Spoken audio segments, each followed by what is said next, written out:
Cricket খেলার সময় fielding করে বলটা কিপারের দিকে ছুঁড়ে মারলে, এখন বলটা কিপারের কাছে যাচ্ছে, আকাশ দিয়ে যাওয়ার সময় বলটার উপর কটা ফোর্স অ্যাপ্লাই হচ্ছে?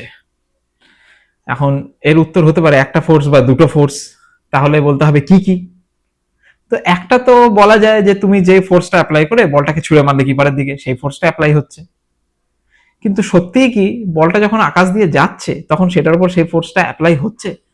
তুমি যতক্ষণে বলটা ছুড়ে দিয়েছো, যখন সেটা তোমার হাত থেকে বেরিয়ে গেছে, সেই মুহূর্তে ওই ফোর্সটা কিন্তু অ্যাপ্লাই হওয়া বন্ধ হয়ে গেছে। তাহলে বলটার উপর পড়ে থাকলো একটাই ফোর্স, যেটা বলটার উপর অ্যাপ্লাই হচ্ছে, সেটা হলো ফোর্স ডিউ টু গ্র্যাভিটি, যার জন্য কিপারের কাছে পৌঁছাতে পৌঁছাতে বলটা নিচের দিকেও নেমে চলে আসছে। আর গ্র্যাভিটি ফোর্স আমরা ডিটারমাইন করতে পারি বলটার mass multiplied by the acceleration due to gravity, যেটার ভ্যালু যে কোনো অবজেক্টের ক্ষেত্রে এই পৃথিবীতে যে কোনো জায়গায় সেম।